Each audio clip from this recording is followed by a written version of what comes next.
ಹಾವೇರಿಯಲ್ಲಿ ಮೊನ್ನೆ ಅಷ್ಟೇ ಹಾನಗಲ್ ತಾಲೂಕಿನ ನರೇಗಲ್ ಗ್ರಾಮದಲ್ಲಿ ಅಲ್ಲಿ ಕಾರ ಹುಣ್ಣಿಮೆ ಇದ್ದಂತ ಸಂದರ್ಭದಲ್ಲಿ ಓರಿ ಜಾತ್ರೆ ಇದ್ದಾಗ ಕಲ್ಲು ತೂರಾಟ ಎಲ್ಲ ಆಗ್ಬಿಟ್ಟಿತ್ತು, ಹೊಡೆದಾಡ್ಕೊಂಡ್ಬಿಟ್ಟಿದ್ರು. 26 ಮುಸ್ಲಿಮರ ಮೇಲೆ ಪ್ರಕರಣ ಕೂಡ ದಾಖಲಾಗಿತ್ತು, FIR ದಾಖಲಾಗಿತ್ತು.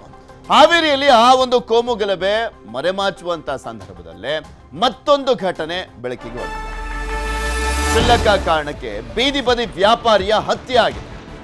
ಎದೆಗೆ ಕಾಲಿನಿಂದ ಒದ್ದು ಹಲ್ಲೆಗೈದಿರುವಂಥದ್ದು 4 ಮುಸ್ಲಿಂ ಯುವಕರು. ಕ್ಷುಲ್ಲಕ ಕಾರಣ, ಮೊಟ್ಟೆ ವಿಚಾರಕ್ಕೆ ನಡೆದಿರುವಂಥ ಗಲಾಟೆ.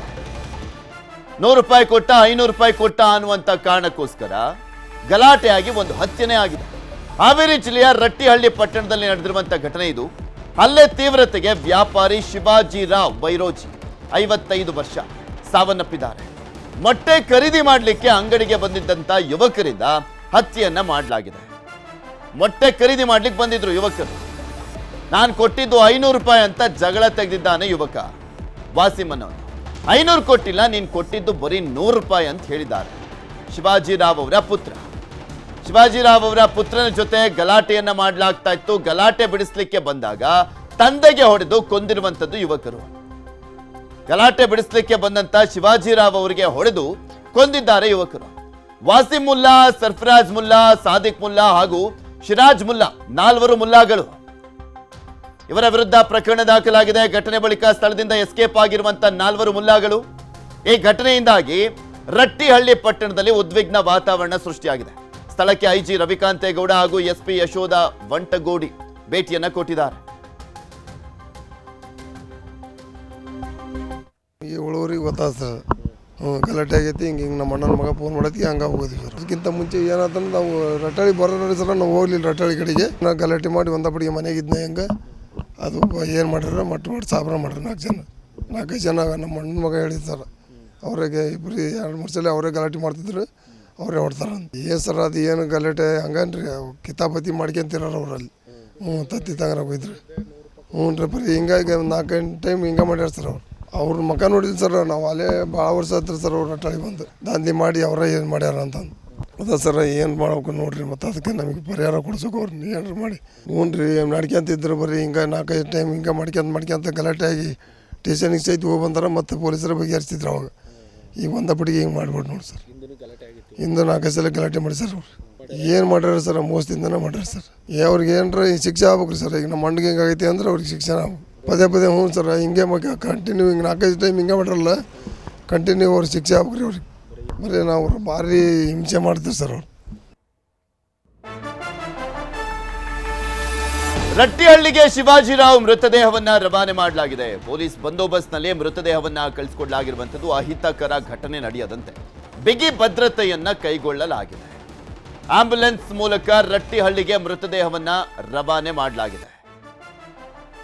ಸಾವನ್ನಪ್ಪಿರುವಂತಹ ಶಿವಾಜಿರಾವ್, ಹತ್ಯೆಯಾಗಿರುವಂತಹ ಶಿವಾಜಿರಾವ್ ಅವರ ಮೃತದೇಹವನ್ನ ಅವ್ರ ಊರಿಗೆ ಕಳಿಸಿಕೊಡಲಾಗಿರುವಂಥದ್ದು. ಅವರ ಊರಲ್ಲಿ ಸಾಕಷ್ಟು ಭದ್ರತೆಯನ್ನ ಕೈಗೊಳ್ಳಲಾಗಿರುವಂಥದ್ದು.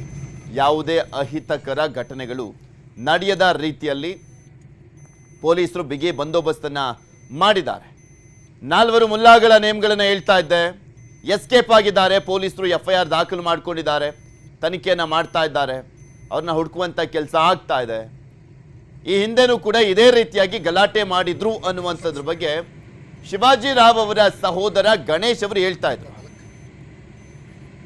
ಇವ್ರ ಮೇಲೆ ಏನಾದರೂ ಕೇಸ್ಗಳಿದಾವ, ಈ ರೀತಿಯಾಗಿ ಗಲಾಟೆಯನ್ನ ಮಾಡಿದ್ರ, ಅದ್ರ ಬಗ್ಗೆ ಪೊಲೀಸರು ತನಿಖೆಯನ್ನು ಮಾಡ್ತಾ ಇರುವಂಥದ್ದು. ಅವರನ್ನ ಬಂಧಿಸುವಂಥ ನಿಟ್ಟಿನಲ್ಲಿ ತಂಡಗಳನ್ನು ರಚನೆ ಮಾಡಿದ್ದಾರೆ. ನಾನು ಹೇಳ್ತಾ ಇದ್ನಲ್ಲ ಆರಂಭದಲ್ಲಿ, ಮೊನ್ನೆ ಅಷ್ಟೇ ಹಾವೇರಿ ಜಿಲ್ಲೆ ಹಾನಗಲ್ ತಾಲೂಕಿನ ನರೇಗಲ್ ಗ್ರಾಮ ಕಾರ ಹುಣ್ಣಿಮೆಯ ಸಂದರ್ಭದಲ್ಲಿ ಗಲಾಟೆ ಆಗಿತ್ತು. ಮಸೀದಿ ಮುಂದೆ ಪಟಾಕಿಯನ್ನು ಹೊಡೆದಿದ್ರು ಅನ್ನುವಂಥ ಕಾರಣಕ್ಕೋಸ್ಕರ ಕುಡುಗೋಲಿನಿಂದ ಎಲ್ಲ ಹಲ್ಲೆಯನ್ನ ಮಾಡಲಾಗಿತ್ತು. 26 ಜನ ಮುಸ್ಲಿಮರ ಮೇಲೆ FIR ದಾಖಲಾಗಿತ್ತು. ಬಿಜೆಪಿ ರಾಜ್ಯಾಧ್ಯಕ್ಷ ವಿಜೇಂದ್ರ ಬೇರೆ ಹೋಗಿದ್ರಲ್ಲ. ಆ ಒಂದು ಘಟನೆ ನಡೆದು 2 ದಿನ ಆಗಿಲ್ಲ. ರಟ್ಟಿಹಳ್ಳಿ ಲಿಂಗ ಆಗಿದೆ. ಇದ್ರ ಬಗ್ಗೆ ಇನ್ನಷ್ಟು ಮಾಹಿತಿಯನ್ನ ಕೊಡ್ತಾ ಹೋಗ್ತಾರೆ ನಮ್ಮ ಪ್ರತಿನಿಧಿ ನಾಗರಾಜ್. ನಮ್ಮ ಜೊತೆ ನೇರ ಸಂಪರ್ಕದಲ್ಲಿ ಜಾಯ್ನ್ ಆಗಿದ್ದಾರೆ. ನಾಗರಾಜ್, ಈ ಹಿಂದೆನೂ ಕೂಡ ಇದೇ ರೀತಿಯಾಗಿ ಘಟನೆ ಆಗಿತ್ತು ಅಂತೆಲ್ಲ ಅವರ ಸಹೋದರ ಹೇಳ್ತಾ ಇದ್ರು. ಹೇಗಿದೆ ಪರಿಸ್ಥಿತಿ ಅಲ್ಲೀಗ? ಅವರ ಮೃತದೇಹವನ್ನ ತೆಗೆದುಕೊಂಡು ಬರಲಾಯ್ತಾ? ಮತ್ತೆ ಒಂದ್ ಕಡೆ ಹಿಂದೂ ಪರ ಸಂಘಟನೆಯವರೇನೋ ಪ್ರತಿಭಟನೆಗೆಲ್ಲ ಕರೆಯನ್ನ ಕೊಟ್ಟಿದ್ದಾರೆ, ಅದಕ್ಕೆ ಅವಕಾಶವನ್ನು ಮಾಡಿಕೊಡ್ಲಾಗಿದೆಯಾ? ಆ 4 ಎಲ್ಲೋಗಿದ್ದಾರೆ, ಅವ್ರನ್ನ ಹುಡುಕುವಂತ ಪ್ರಯತ್ನ ಹೇಗಾಗ್ತಾ ಇದೆ?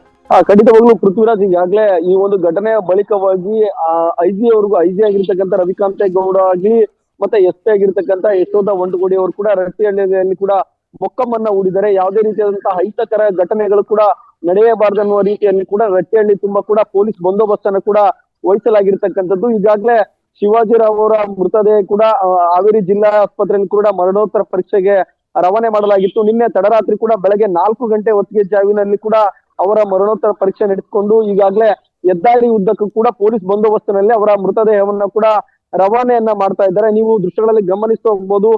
ಆ ಬೆಂಗಳೂರು ಪುಣೆ ರಾಷ್ಟ್ರೀಯ ಹೆದ್ದಾರಿಯಲ್ಲಿ ಕೂಡ ಪೊಲೀಸ್ ಎಸ್ಕಾರ್ಟ್ ಅನ್ನ ಬಳಸಿಕೊಂಡು ಆ ಮೃತದೇಹವನ್ನ ಕೂಡ ಈಗ ರಟ್ಟಿಹಳ್ಳಿ ಪಟ್ಟಣಕ್ಕೆ ರವಾನೆಯನ್ನ ಮಾಡ್ತಾ ಇದ್ದಾರೆ. ಮಾರ್ಗ ಮಧ್ಯದಲ್ಲಿ ಯಾವುದೇ ರೀತಿಯಾದಂತಹ ಅಹಿತಕರ ಘಟನೆಗಳು ಕೂಡ ನಡೆಯಬಾರದನ್ನುವ ನಿಟ್ಟಿನಲ್ಲಿ ಕೂಡ ಸಾಕಷ್ಟು ಪೊಲೀಸ್ ಬಂದೋಬಸ್ತ್ ಅನ್ನು ಕೂಡ ವಹಿಸಿಕೊಳ್ಳಲಾಗಿದೆ ಮತ್ತು ರಟ್ಟಿಹಳ್ಳಿಯ ಪಟ್ಟಣದಲ್ಲಿ ಇರ್ತಕ್ಕಂಥ ಪರಿಸ್ಥಿತಿಯನ್ನು ನೋಡಿಕೊಂಡು ಅವರ ಮನೆಗೆ ಮೃತದೇಹವನ್ನ ಹಸ್ತಾಂತರ ಮಾಡ್ಲಿಕ್ಕೆ ಪೊಲೀಸರು ಕೂಡ ಕ್ರಮವನ್ನ ವಹಿಸಿಕೊಂಡಿರ್ತಕ್ಕಂಥದ್ದು ಮತ್ತು ಹಿಂದೂ ಪರ ಸಂಘಟನೆಗಳು ಕೂಡ ಏನು ಈ 4 ಮುಸ್ಲಿಂ ಯುವಕರು ಕೂಡ ಸೇರ್ಕೊಂಡು ಈ ಒಂದು ಬೀದಿ ಬದಿ ವ್ಯಾಪಾರಿಯನ್ನ ಕೊಲೆ ಮಾಡಿದ್ದಾರೆ. ಈ ಒಂದು ಘಟನೆಯನ್ನ ಕೂಡ ಖಂಡಿಸಿರ್ತಕ್ಕಂಥದ್ದು. ಹೀಗಾಗಿ ಕೂಡಲೇ ಆರೋಪಿಗಳನ್ನ ಬಂಧನವನ್ನ ಮಾಡ್ಬೇಕು, ಇಲ್ಲದಂತ ಸಂದರ್ಭದಲ್ಲಿ ಅವರ ಶವವನ್ನ ಪೊಲೀಸ್ ಠಾಣೆ ಮುಂದಿಟ್ಟು ಪ್ರತಿಭಟನೆಯನ್ನ ಮಾಡ್ತೇವೆ ಅನ್ನುವಂತ ಎಚ್ಚರಿಕೆಯನ್ನ ಕೂಡ ಕೊಟ್ಟಿರ್ತಕ್ಕಂಥದ್ದು. ಹೀಗಾಗಿ ಸಾಕಷ್ಟು ಸೂಕ್ಷ್ಮ ಪ್ರದೇಶ ಆಗಿರೋದ್ರಿಂದ ಪೊಲೀಸ್ ಬಂದೋಬಸ್ತ್ ಕೂಡ ಸಾಕಷ್ಟು ದೊಡ್ಡ ಮಟ್ಟದಲ್ಲಿ ಪೊಲೀಸರು ಕೂಡ ವಹಿಸಿಕೊಂಡಿರ್ತಕ್ಕಂಥದ್ದು ಮತ್ತು ಈಗಾಗಲೇ ಆರೋಪಿಗಳ ಬಂಧನಕ್ಕಾಗಿ ಪೊಲೀಸರು ಕೂಡ ಬಲೆಯನ್ನ ಬೀಸಿದ್ದಾರೆ. ಪ್ರಮುಖ ಆರೋಪಿ ಆಗಿರ್ತಕ್ಕಂಥ ವಾಸಿಮ್ ಆಗಿರ್ಬೋದು, ಸಿರಾಜ್ ಆಗಿರ್ಬೋದು, ಸರ್ಫರಾಜ್ ಆಗಿರ್ಬೋದು, ಇದು 4 ಆರೋಪಿಗಳ ಬಂಧನಕ್ಕಾಗಿ ಪೊಲೀಸರು ಕೂಡ ವಿಶೇಷ ತಂಡವನ್ನ ರಚನೆ ಮಾಡಿಕೊಂಡು ಅವರ ಬಂಧನಕ್ಕೆ ಬಲೆಯನ್ನ ಬೀಸಿರ್ತಕ್ಕಂಥದ್ದು. ಆದ್ರೆ ಈವರೆಗೆ ಯಾವುದೇ ರೀತಿಯಾದಂತಹ ಸುಳಿವು ಸಿಕ್ಕಿಲ್ಲ ಮತ್ತು ಈ ಆರೋಪಿಗಳ ಸಂಪರ್ಕದಲ್ಲಿ ಇರ್ತಕ್ಕಂಥವರ ಮೊಬೈಲ್ ಟ್ರೇಸ್ ಅನ್ನ ಮಾಡಿಕೊಂಡು ಅವರ CDR ಮೂಲಕವಾಗಿ ಕೆಲವರನ್ನ ವಶಕ್ಕೆ ಪಡೆದುಕೊಂಡು ವಿಚಾರಣೆ ನಡೆಸುವಂತ ಕೆಲಸವನ್ನ ಕೂಡ ಈಗಾಗಲೇ ಮಾಡ್ತಾ ಇರ್ತಕ್ಕಂಥದ್ದು ಮತ್ತು ಶಿವಾಜಿರಾವ್ ಅವರ ಕೊಲೆ ಪ್ರಕರಣವನ್ನು ಕೂಡ ಸಾಕಷ್ಟು ಈ ಒಂದು ದೊಡ್ಡ ಮಟ್ಟದಲ್ಲಿ ಸಂಚಲನವನ್ನ ಸೃಷ್ಟಿ ಮಾಡಿದೆ. ಯಾಕಂತ ಹೇಳಿದ್ರೆ ಹಿಂದೆ ಕಾರು ಹುಣ್ಣುವೆ ಸಂದರ್ಭದಲ್ಲಿ ಕೂಡ ನರೆಗಲ್ನಲ್ಲಿ ಕೂಡ ಹಿಂದೂ ಮುಸ್ಲಿಂ ಗಲಾಟೆ ಆಗಿತ್ತು. ಈ ಗಲಾಟೆ ಮಾಸುವ ಮುನ್ನವೇ ಮತ್ತೊಂದು ಈ ರೀತಿಯಾದಂತಹ ಗಲಾಟೆ ಆಗಿರೋದ್ರಿಂದ ಸಾಕಷ್ಟು ಜಿಲ್ಲೆಯಲ್ಲೂ ಕೂಡ ಶಾಂತಿ ಕದಡುವಂತ ಪರಿಸ್ಥಿತಿ ಉಂಟಾಗುವಂತ ಸಾಧ್ಯತೆಗಳು ಕೂಡ ಇರ್ತದೆ. ಹೀಗಾಗಿ ಯಾವುದೇ ರೀತಿಯಾದಂತಹ ಅಹಿತಕರ ಘಟನೆಗಳು ಕೂಡ ನಡೆಯಬಾರದು ಅನ್ನೋ ನಿಟ್ಟಿನಲ್ಲಿ ಪೊಲೀಸ್ ಈ 4 ಮುಲ್ಲಾಗಳಿದಾರಲ್ಲ, ಈ 4 ಮುಲ್ಲಾಗಳು ಅದೇ ಊರ್ನವರ? ಮತ್ತೊಂದ್ ಕಡೆ ಇವ್ರ ಮೇಲೆ ಹಿಂದೆ ಏನಾದ್ರೂ ಪ್ರಕರಣಗಳು ದಾಖಲಾಗಿದಾವ ಈ ಪುಂಡರ ವಿರುದ್ಧ, ಅಥವಾ ಇದೇ ಫಸ್ಟ್ ಟೈಮ್ ಈ ರೀತಿಯಾದಂತ ಘಟನೆಯನ್ನ ಮಾಡಿರುವಂತದ್ದು ಇವರು, ಅಥವಾ ಏನು ಅಂತ ಅದ್ರ ಬಗ್ಗೆ ಮಾಹಿತಿ ಇದೆಯಾ? ಈ 4 ಆರೋಪಿಗಳು ಕೂಡ ರಟ್ಟಿಹಳ್ಳಿ ಪಟ್ಟಣದಲ್ಲಿ ಇರ್ತಕ್ಕಂಥವ್ರು. ಶಿವಾಜಿರಾವ್ ಅವರ ಜೊತೆಯಲ್ಲಿ ಮತ್ತು ಬೇರೆ ಅವರ ಜೊತೆಯಲ್ಲಿ ಕೂಡ ಇದೇ ರೀತಿಯಾದಂತ ಗಲಾಟೆಗಳನ್ನ ಮಾಡ್ಕೊಂಡು ಬರ್ತಾ ಇದ್ರು ಮತ್ತು ಇವರ ಗಲಾಟೆಗಳು ಕೂಡ ಪೊಲೀಸ್ ಠಾಣೆ ಮೆಟ್ಟಿಲನ್ನ ಏರಿದ್ದು. ಆದ್ರೆ ಯಾವುದೇ ರೀತಿಯಾದಂತ ಪ್ರಕರಣಗಳು ಕೂಡ ದಾಖಲಾಗಿಲ್ಲ. ಅವರು ಪೊಲೀಸ್ ಠಾಣೆಗೆ ಹೋದಂತ ಸಂದರ್ಭದಲ್ಲಿ ಅಲ್ಲಿ ಪೊಲೀಸರು ಕೂಡ ಅವರ ಮನವೊಲಿಸಿ ಮತ್ತು ಅಲ್ಲಿ ಒಂದಿಷ್ಟು ರಾಜಿ ಪಂಚಾಯತಿಗಳನ್ನ ಮಾಡಿ ಕಳಿಸುವಂತ ಕೆಲಸವನ್ನ ಮಾಡಿದ್ರು. ಹೀಗಾಗಿ ಈ ರೀತಿಯಾದಂತ ಘಟನೆ ಮುಂದುವರಿದ ಬಳಿಕವಾಗಿ ಸಾಕಷ್ಟು ಜನರು ಕೂಡ ಆಕ್ರೋಶವನ್ನ ವ್ಯಕ್ತಪಡಿಸ್ತಾ ಇದ್ದಾರೆ. ಹಿಂದೆ ನೀವು ಪೊಲೀಸರು ಕೂಡ ಸಾಕಷ್ಟು ಕಟ್ಟುನಿಟ್ಟಾಗಿ ಕ್ರಮವನ್ನು ವಹಿಸಿದಂತ ಸಂದರ್ಭದಲ್ಲಿ ಇವರ ಪುಂಡಾಟಕ್ಕೆ ಬ್ರೇಕ್ ಬೀಳ್ತಾ ಇತ್ತು. ಆದ್ರೆ ಈ ರೀತಿಯಾದಂತ ರಾಜಿ ಪಂಚಾಯತಿಗಳು ನಡೆದಿರುವ ಕಾರಣಕ್ಕಾಗಿ ಇವತ್ತು ಈ ರೀತಿಯಾದಂತಹ ಒಂದು ಕೊಲೆ ಆಗುವಂತ ಹಂತಕ್ಕೆ ತಟ್ಟಿದೆ ಅನ್ನುವಂತ ಮಾತುಗಳನ್ನು ಕೂಡ ಸ್ಥಳೀಯರು ಆಡ್ತಾ ಇದ್ದಾರೆ. ಇವತ್ತು ಮಧ್ಯಾಹ್ನ ಹೊತ್ತಿಗೆ ಅಂತ್ಯಕ್ರಿಯೆ ನಡೀತಾ ಇದೆ. ಅಂತ್ಯಕ್ರಿಯೆ ಹೊತ್ತಿಗೆ ಸಾಕಷ್ಟು ಒಂದಿಷ್ಟು ಅನುಮಾನಗಳು ಕೂಡ ಇರ್ತಕ್ಕಂಥದ್ದು. ಯಾಕಂತ ಹೇಳಿದ್ರೆ ಈ ಕೊಲೆ ಹಿಂದೆ ಬೇರೆ ಏನಾದ್ರು ಕಾರಣ ಇದೆಯಾ, ಅಥವಾ ಹಿಂದೆ 4-5 ಬಾರಿ ಇವರ ಮೇಲೆ ಕೂಡ ಗಲಾಟೆ ಆಗಿತ್ತು. ಶಿವಾಜಿರಾವ್ ಅವರ ಜೊತೆ ಈ 4 ಜನರು ಕೂಡ ಗಲಾಟೆಯನ್ನ ಮಾಡ್ಕೊಂಡಿದ್ರು. ಪದೇ ಇವರ ಮೇಲೆ ಗಲಾಟೆ ಆಗ್ತಾ ಇರ್ತಕ್ಕಂಥದಕ್ಕೆ ಕಾರಣ ಕೂಡ ತನಿಖೆಗೆ ಸಾಕಷ್ಟು ಅನುಮಾನಗಳು ಕೂಡ ಸದ್ಯಕ್ಕೆ ಇರ್ತಕ್ಕಂಥದ್ದು. ಪೃಥ್ವಿರಾಜ್, ಓಕೆ, ಧನ್ಯವಾದ ನಾಗರಾಜ್ ನಿಮ್ಮೆಲ್ಲ ಮಾಹಿತಿಗಾಗಿ. ಇಲ್ಲಿ ಪ್ರಮುಖವಾಗಿ ನೋಡ್ತಾ ಇದೀವಲ್ಲ, ಇಲ್ಲಿ ಹಿಂದೆನೂ ಕೂಡ ಇಂಥದ್ದೇ ಪ್ರಕರಣಗಳಲ್ಲಿ ಭಾಗಿಯಾಗಿದ್ರಂತೆ, ಹಲ್ಲೆ ಮಾಡೋದು, ಗಲಾಟೆ ಮಾಡೋದು, ಜಗಳ ಮಾಡೋದು. ಅವಾಗ ಸಮಾಧಾನ ಪಡಿಸಿ ಸುಮ್ಮನೆ ಆಗ್ತಾ ಇದ್ರಂತೆ ಪೊಲೀಸರು, ಅಲ್ಲಿ ರಾಜಿಯನ್ನ ಮಾಡ್ತಾ ಇದ್ರಂತೆ. ಅದಕ್ಕೆ ಕೊಬ್ಬತ್ತಿಂಗ್ ಮಾಡಿರುವಂಥದ್ದು. ಒಳಗಾಕ್ಬೇಕಾಗಿತ್ತು, ಅವಾಗ್ಲೇ ಪಾಠ ಕಲಿಸಿದ್ರೆ ಸರಿಯಾಗಿರೋದು.